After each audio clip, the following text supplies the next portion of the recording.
Hello, boys and girls. Today is Tuesday, November 10th, and we still have a couple more days to talk about our pet study.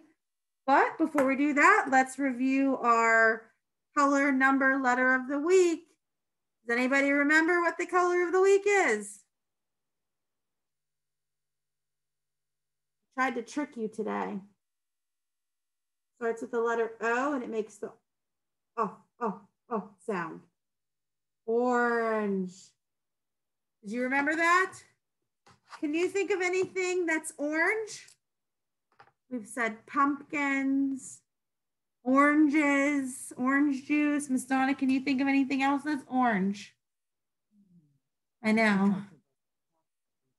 Oh yeah, you said the popsicle, the creamsicle. The leaves outside are looking a little orange. The orange cones for construction on the highway. Oh yeah, the orange cones. That's a good one. I didn't think about that. Next, our shape of the week. 3 sides. Does anybody remember what it is? It starts with the t, t, t sound, like the letter T. Triangle. It has 1, 2, 3 sides. Well, that almost would look like a cone, Miss Donna. Mm-hmm. That was a good one. Next, our number of the week. Does anybody remember? If you do, hold up fingers and count them. 4. Count with me. 1, 2, 3, 4 fingers.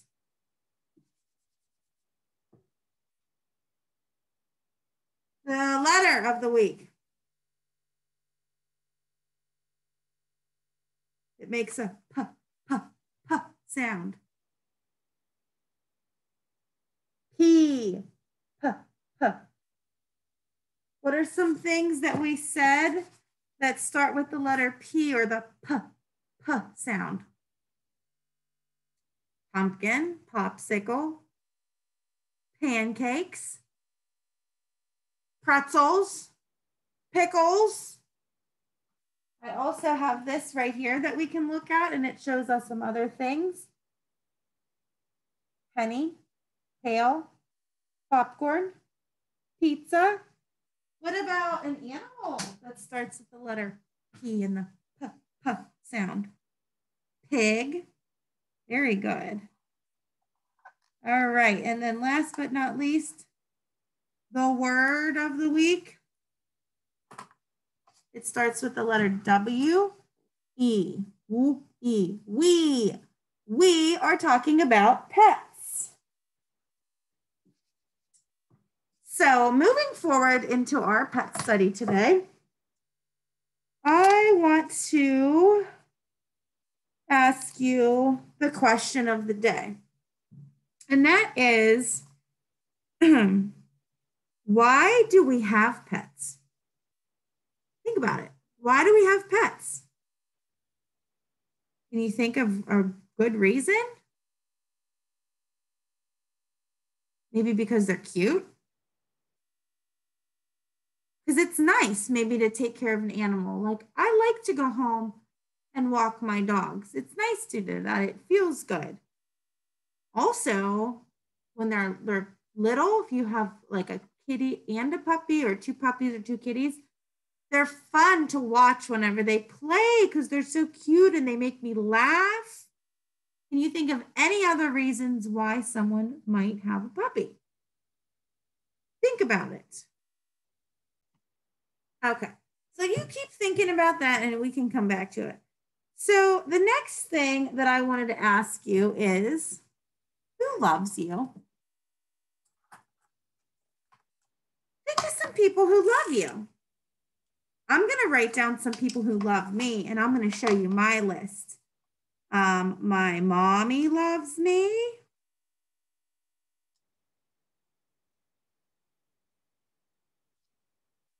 It's terrible handwriting.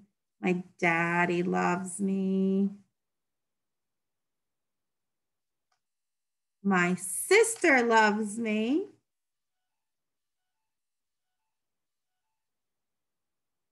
My brother loves me.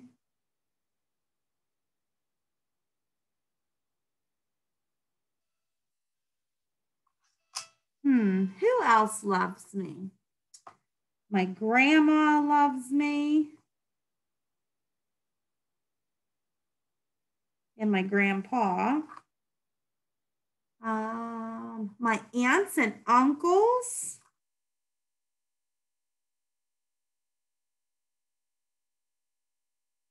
My friends.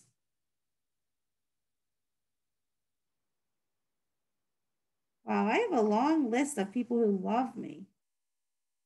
Oh, you know who I forgot? My pets. My puppies love me. I know they do. So I can show you my list. I said, mommy, daddy, sister, brother, grandma or grandpa, aunts and uncles, friends, pets. Can you think of anybody else? You probably have a lot of people that love you too that I didn't even think about. So, how do you know these people love you? What do they do to show you that they love you?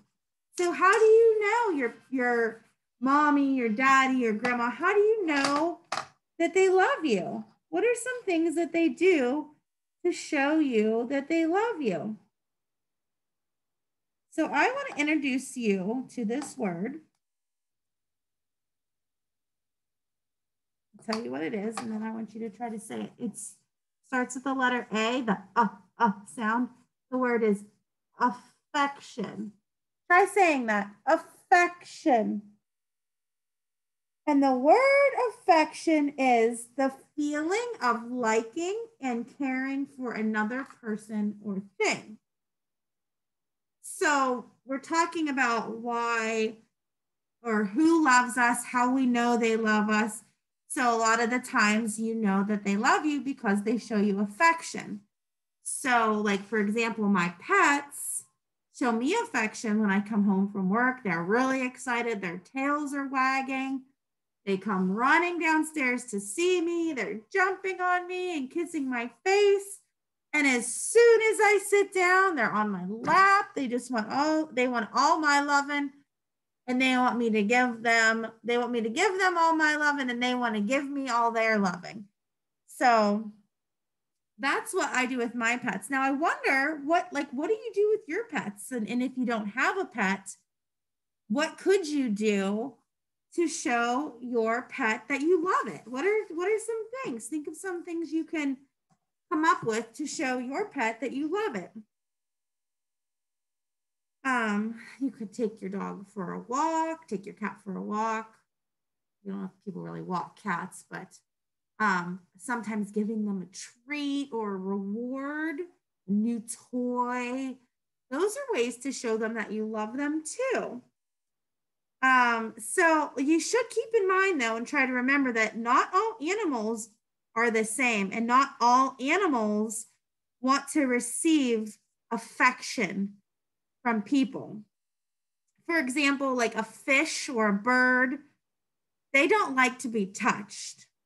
So again, you could offer your fish or your bird affection by offering them a special treat or a special toy, or talking to them. The fish, I guess you can't really play with, but a bird, you could, if it was in a cage, like my friend has a bird, and sometimes I will just like dangle something in front of the cage and let it like watch it. So it's just interacting with it and playing with it. And that's just another way to show it that it's cared about and that people have affection and love it. So again, boys and girls, the question of the day, why do we have pets? I like my pets because they make me feel good. So whenever I go to bed at night, they snuggle with me. They make me feel comfortable and safe. And I can tell that they love me. So just something to think about with your pet. Now we're going to move on and we're going to do something fun. So Miss Donna is going to take over for a few minutes and do some silly things with you. So turn your ears up and listen up, my friends. All right. I'm going to read you a poem today. Okay, listen very carefully. The title of the poem is called Laughing Leo. Okay? Laughing Leo went to play over the hills and far away. On the way, he met a pig who showed him how to dance the jig. Notice as I'm reading this poem, do you hear any rhyming words? Like play and away, pig and jig? Let's read on and listen for some other rhyming words. On the way, he met some bees who tickled him and made him sneeze. Bees and sneeze rhyme. On the way, he met a snake who helped him quickly bake a cake. Your rhyming words there? Yes, you're right. Snake and cake. On the way, he met a fox who jumped right out of a great big box. Fox and box rhyme. On the way, he met a hen who asked him to play all over again. Yep, hen and again rhyme. Okay? So, the title of our poem was Laughing Leo. The beginning sounds of laughing is oh, oh.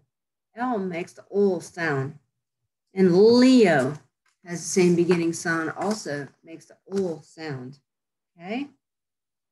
Now I'm going to read the poem one more time, but this time we're going to substitute one of the names for Laughing Leos. Okay?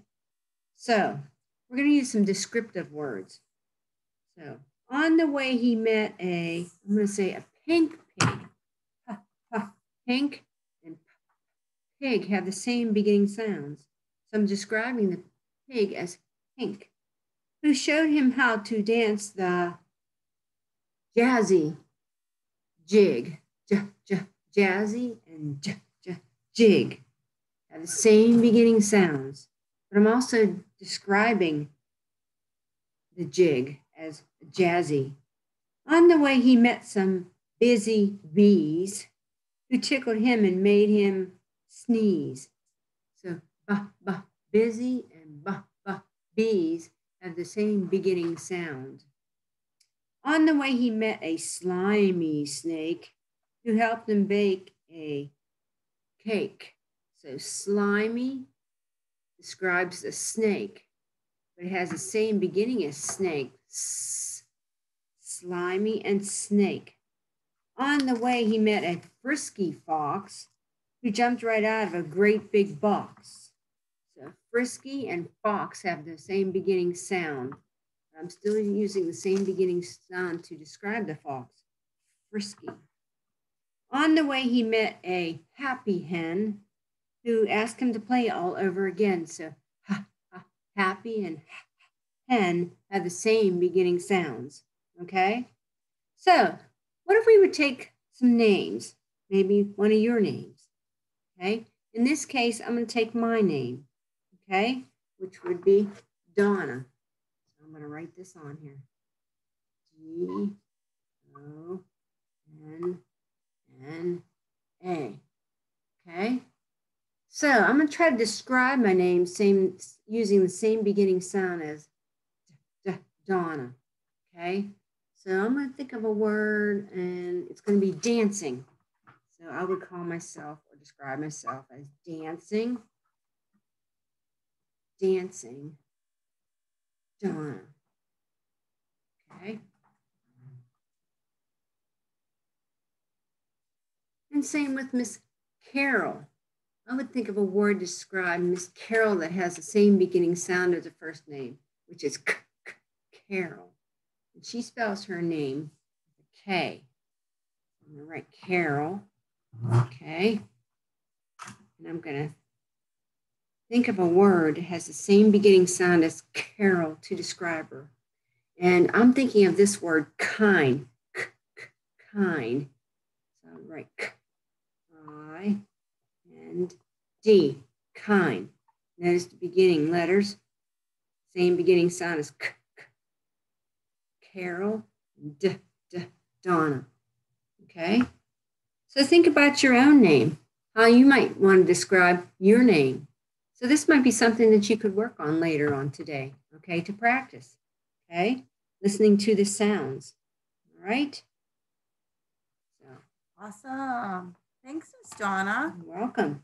All right, boys and girls, now we're gonna move the computer over to a different spot because we're gonna get up and we're gonna get moving.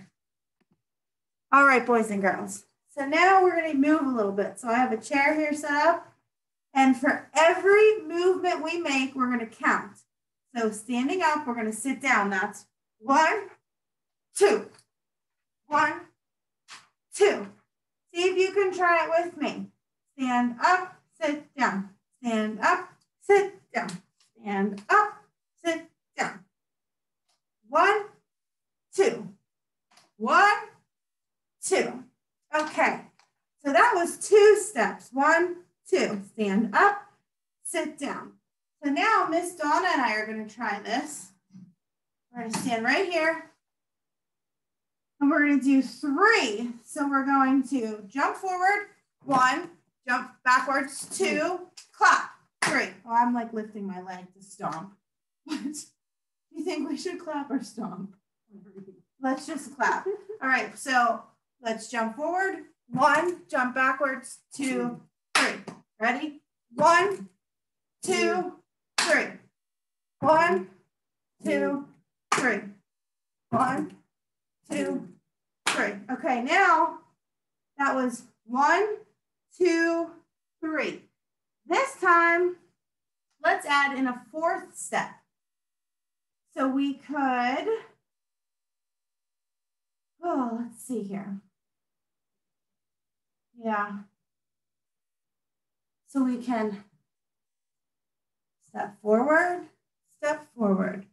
stomp backward, stomp backward. So 1, 2, 3, 4. 1, 2, 3, 4. 1, 2, 3, 4. 1, 2, 3, 4. Now, do you think we can do one with 5 steps? I think if we can do 5, we can do a lot. So we can do, oh gosh, we can do it with just our voices too. Like we can whisper and say like 1, 2, 3, 4, 5. I don't think I want to do that one though. Let's see here. We could do, let's just make one up together, Miss Donna, because our friends can do this at home and they can practice with their brothers or sisters or their parents or an adult in the house. So what could our first move be? Hop up. How about 1 and then 1? 2. Stomp, clap, stomp.